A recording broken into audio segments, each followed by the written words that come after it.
Hi, everyone. Thanks for joining us here on the Rochester Press Box. Bill Pucko, happy to be with the guys. The passive-aggressive Tariq. No. Do not put me in the Aaron Rodgers category. He should have been gone 10 minutes ago because we had a great talk. But he even said it passive-aggressive. I have no idea what you're talking about. You and Aaron Rodgers, right? I will go into this, though. I am tired of the disrespect of Pat Mahomes. That's where I'm at right now. We'll start there. After we figured out, how come you're wearing the shirt under the... Why didn't you just show the gun? You know, I should have. I didn't want to intimidate you guys, but we're talking Larry Legend as the men's USA basketball team is on their way to perfection, knocking on wood. Of course, as we tape this, I probably jinxed them. Also 7 worn by Kevin Durant. Now the highest... Wore 7. Yeah, Larry Legend wore 7. Was the oldest male basketball player to win a gold medal unless the boys are able to do it this year, in which case 3 of those guys will be older than 35 when they win. I think wearing the baseball shirt is passive-aggressive. He should just show the See, he's doing it again. He's being passive-aggressive. So, that's how you do it, you mentioned folks. Patrick Mahomes. I thought the most interesting thing I saw this week was the annual list of the 100 best football players as voted by the players. Come out, and for the first time, a quarterback wasn't number 1. Now, listen, I will say this, and it's going to be bizarre because I love Tariq Hill. I really do. I really think he's top 3, if not number 2. The disrespect of Pat Mahomes, who's won how many Super Bowls over the last few years, if he's not the most valuable, other than the Travis Kelce, who did he throw the ball to this year? And oh, by the way, had Hill and lost him and still was able to win a Super Bowl. How is it possible he's not number 1? Do you think I want you to answer your own question. Like, do you think, is it jealousy? So it's a vote of the other players. Why is it coming out this way? But Mahomes was 4th, and he was behind Lamar Jackson. Christian McCaffrey was the other one. I think it's just turned into this whole sort of thing of we want to spread it around a little bit more, participation trophies, which all these alpha dogs hate because they don't want to give out participation trophies. Now, I like Tyreek Hill. Don't get me wrong. He's deserving of being highly ranked. But number 1 over a quarterback that's won 3 Super Bowls, it's just a way to just upset the Kansas City Chiefs, and they'll take it out on the Buffalo Bills and the rest of the AFC the rest of the year. All right, now I got to correct 5 things you said wrong. First of all, I don't think it's inappropriate to put Patrick Mahomes at number 4, and I'll tell you why. This is the first season you saw legitimate deficiencies in parts of his game. We are,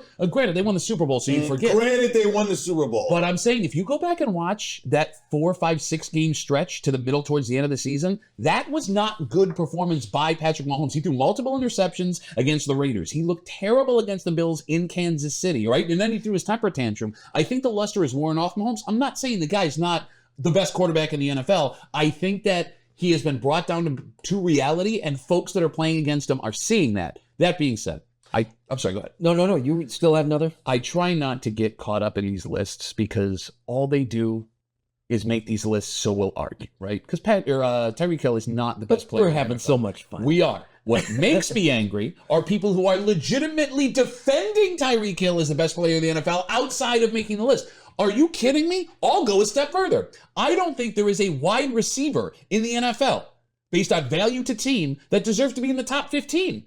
Who are you going to argue with? Who's there? What wide receiver can you put on a team that makes him an instant contender? Because I got news for you. You put Tariq Hill on that Dolphins team, they haven't won a playoff game. They have not won a playoff game since he's been there.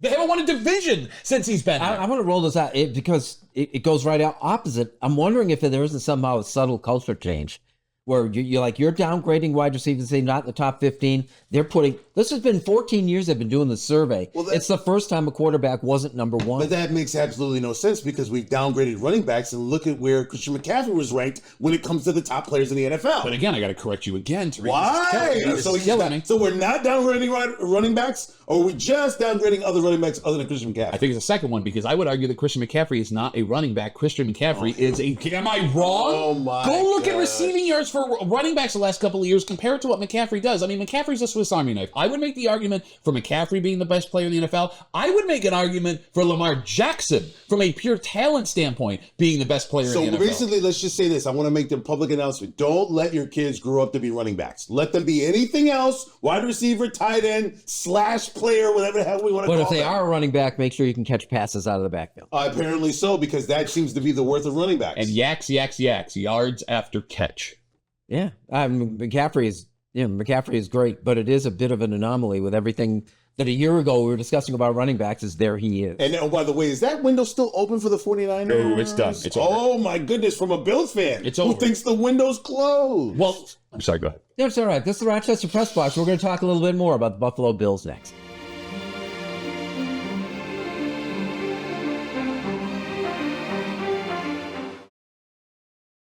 Just passing through, life lessons from notable Rochesterians, people you may think you know.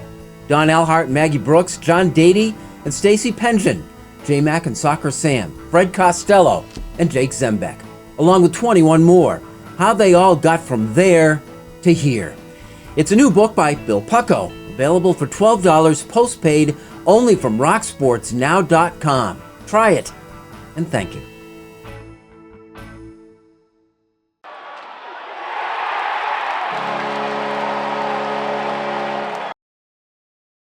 Our NFL pick segment in the Rochester Press Box, brought to you by Connors and Ferris, your trusted and dedicated workers' comp attorneys and official sponsor of the Buffalo Bills.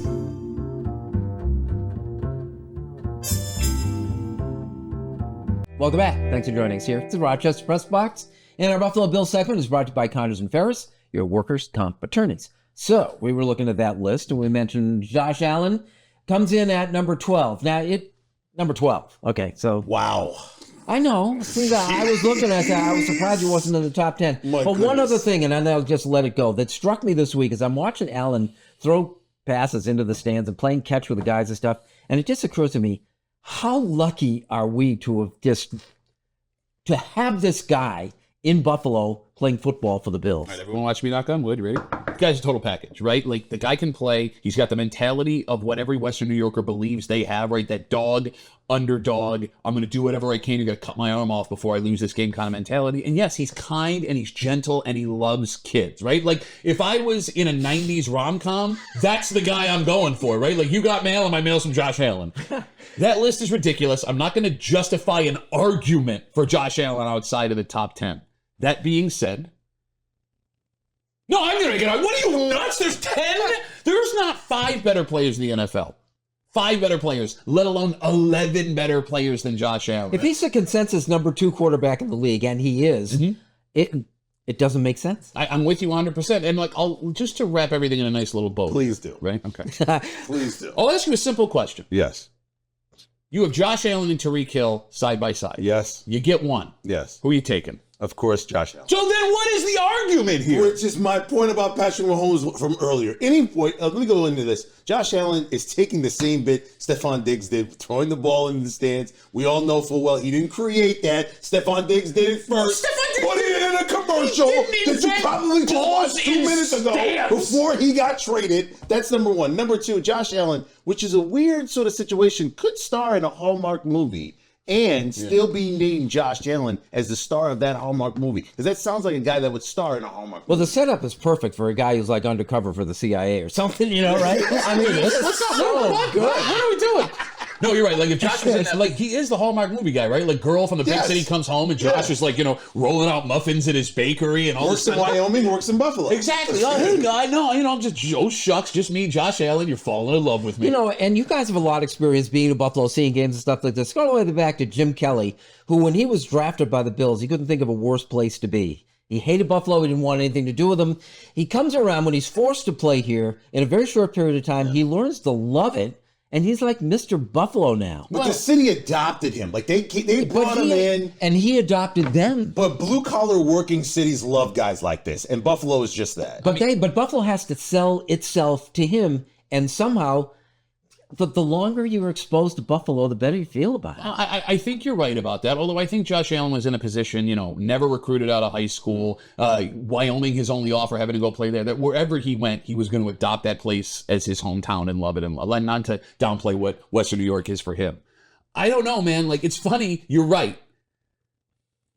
Players that take to the community immediately are loved forever if they can play. Because let's not forget, J.P. Lossman, California boy, long hair. did exactly what Josh Allen did. In fact, he bought a house in Buffalo, and it didn't work out. One of my favorite quotes of all time, J.P. Lawson loses his starting job. It becomes obvious next year that he's going to walk. And they ask him, what do you think your biggest mistake in Buffalo was? And he says, buying a house. So, I mean, it goes both ways, right? Like, yes, he's easy to love. He also had to be able to play ball. It all worked out. And Marshawn Lynch, I remember him doing the tour about even Marshawn Lynch, who he had no love, it seemed. But had a great personality. He gave everybody the tour of Buffalo. And I also find it interesting the fact that where that quarterback lands. Think about where they're looking at sort of quarterbacks drafted this year, where they're landing right now. You go to New England, not looking great. You go to certain other places, not looking great. Like it really just depends on where they land, the offense they had. Dable was there at the time. It all fits together, and the guy works out. And sometimes you can have a guy in a bad city with a bad offense, bad ownership, like in Jacksonville, and you're wondering what's going on. And we used to have that. Yeah. You don't anymore. This is the Rochester Press Box, our Bill segment brought to you by Connors and Ferris. Like It or Not is next.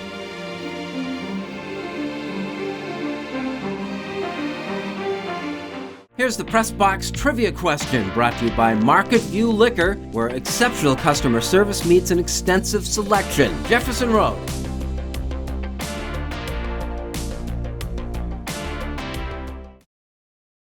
How about a journey behind the falls? Hello again, Mike O'Brien, your getaway guy. Yep, that's Niagara Falls. I'll take you here. Just look for the getaway guy right now on Facebook.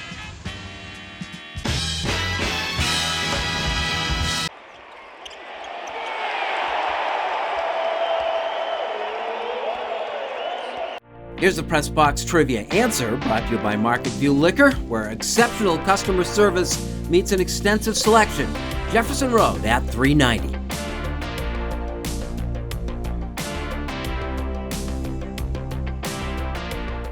Welcome back. Thanks for joining us here. It's the Rochester Press Box, and our Like It or Not segment is brought to you by Ralph Honda, where Honda is done right, online or in the showroom. Build your new Honda, get financing and a quote on your trade. For your next Honda, visit Ralph Honda. Tariq, like it or not, I mean, you're one of the Olympic guys. Let's talk. The Olympics are winding down. What have you liked? I've liked every bit of it. NBC's coverage is unbelievable. Their ratings are through the roof. Snoop Dogg is getting credit for it too. I you know what I find interesting about I find interesting about this is the fact that I've watched women's gymnastics more so because my daughters are in the house and I'm sitting there watching it.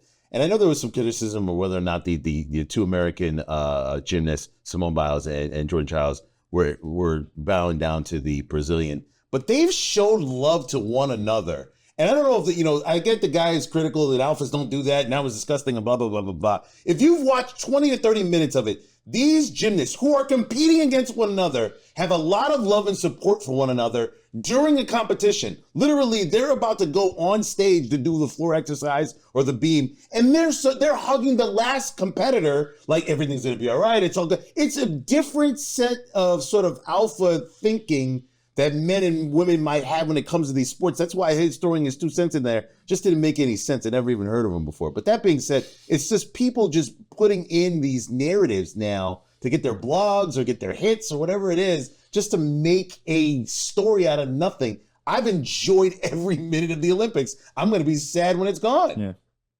Olympics are awesome. I don't know why we don't do the Olympics 24/7, 365 days a year. I'm not even exaggerating. I would sit for every sport every single weekend and watch. I'm now obsessed with fencing. I'm pretty sure that I missed my calling as a fencer. I think right now, if I picked it up at 38 years old, I could be an Olympic fencer.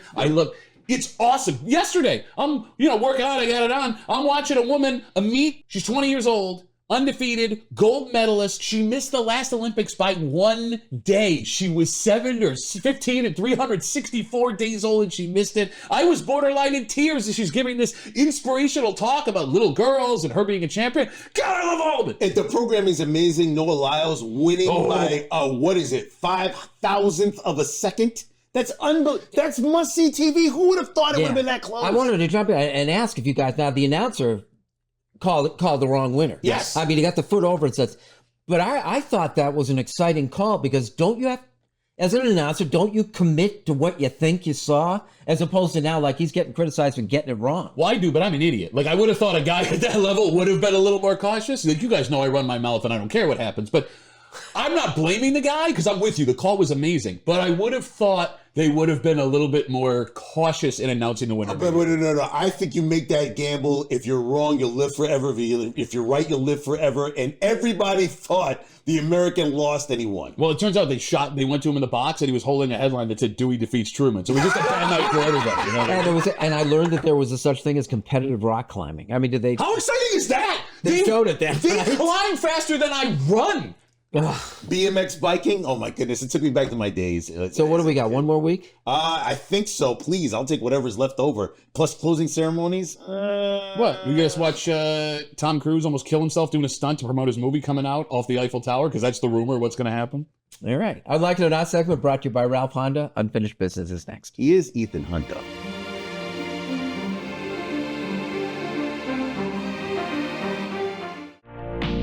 The Press Box Stat of the Week is being brought to you by McArdle's Restaurant in Fairport. Come home to McArdle's.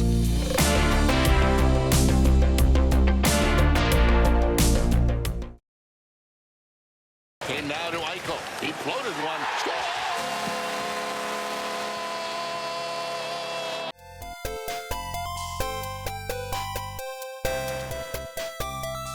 Welcome back. Thanks for joining us here in the Rochester Press Box. It is time for Unfinished Business. And as always, Pat starts. We are now officially into Bills preseason football, and there's a dilemma to be had with this Bills offense. Fun fact, Khalil Shakir is the only Bills wide receiver that has caught a pass in the regular season from Josh Allen that is currently on the roster. So you would think with the Bears game on Saturday and the upcoming preseason games, you would want to get as many balls out of the hands of Josh Allen to these new receivers to see who your guy is going to be and how these receptions are going to shake out. However, there is an advantage to what the Bills hold behind the cards, right? They have the element of surprise. Nobody knows who's going to emerge as the number one wide receiver and how they're going to use these guys because, well, they've never been able to do it before. These guys weren't on the roster. The question is this, and I don't know the answer. Do you feed these guys balls all preseason long and keep Josh in longer to see which one is the one who stamps his name on that starting roster, or do you hide everything? You get those guys out for a series or two and pull them out. So opening day against Arizona in the next couple of weeks, nobody has any idea what to expect on how to defend these wide receivers. Like I said, I don't know the answer. I hope to God that Sean McDermott and his staff does, because if this does not work well, every move that was made this offseason will be questioned not only this year, but for years to come with McDermott and Brandon Beane. You talk about questioning moves. I'm questioning the entire Hard Knocks of the New York Giants offseason. I saw all of it, and let me just tell you this. I can't wait to see the Chicago Bears, a team with hope and a chance and a look to a new future and a brand new quarterback and so much excitement.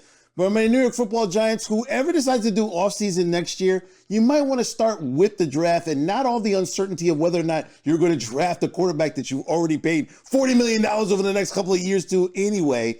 I just sat there and watched Hard Knocks for my New York Football Giants. Now, I love my team. I wanted to like it. I really tried my best. I wanted to make these thoughts and feelings go away, but it was terrible. And I hope they don't bring it back. Here's what you need for Hard Knocks. People actually knocking each other out, trying to get positions, trying to get on a team during the season or before the season, but not during the offseason. I'm just saying this as a Giants fan. We look terrible. The organization is not really that happy about it. Daniel Jones is not really that happy about it. Maybe because they were about to draft a quarterback and then decided to pull back and get a weapon, which I'm very happy that they did. But do they have the right team? No. The whole thing about offseason for the New York Giants, Hard Knocks, was it was a waste of time. We got some hard knocks of a season coming up. Jen Powell made a little local sports history this summer. The 47-year-old became the first female umpire to work a Rochester Red Wings game in the 27-year history of Innovative Field. She worked her first series here in June and then returned last week when the Red Wings hosted Omaha. That visit didn't go particularly well. Jen was working home plate in a Thursday night game. Omaha wound up winning the game 1-0 in 10 innings. In that game, Powell was officially self-reprimanded. The International League is giving full-time tryout to the ABS challenge system. Anytime either the pitcher, catcher, or batter feels that the home plate ump missed a pitch, they can challenge that call. Well, that night, the Storm Chasers catcher, Austin Nola, who's a 33-year-old Major League veteran who knows the strike zone, challenged 6 of Powell's ball calls. All 6 were overturned, including the last out of the game when ball 3 to Jose Tena became strike 3. The animated results of the challenge flash on the scoreboard, and adding insult to injury, the offending umpire has to explain the call to the crowd. Going 0 for 6 is a bad look for anyone, man or woman. But this is a game changer. The challenge system will find its way into the major leagues within the next 2 years and will revolutionize baseball to an extent that we haven't seen since the adoption of the designated hitter in 1973. Right now, you can't even question a ball or strike call in the majors. It's cause for immediate ejection. But pretty soon, the umpires are going to have to publicly face their fallibilities behind the plate, just like Jen Powell did in Rochester last week. That's our unfinished business, and that is our program. You know, Powell is in line to become like the first major league umpire. She's on the vacation list, so she could actually appear this year. I'm not sure that didn't kill it. Whoa, time out. If they bring that to Major League Baseball, can I eject the umpire for getting it wrong? How many umpires are you going to have waiting when you're ejecting 2-3 umpires per game? You might want to get it right. I don't know. Who gets a better look than the catcher? I'm convinced when this comes, it's going to be just an amazingly impactful change. That is our program. Thanks for joining us. We'll see you next week with the Rochester Press Box. So you're right. It's completely unfair to the offense because that catcher is always going to have a better eye with the exception of the catcher batting. You know what I'm saying? And especially in a DH situation.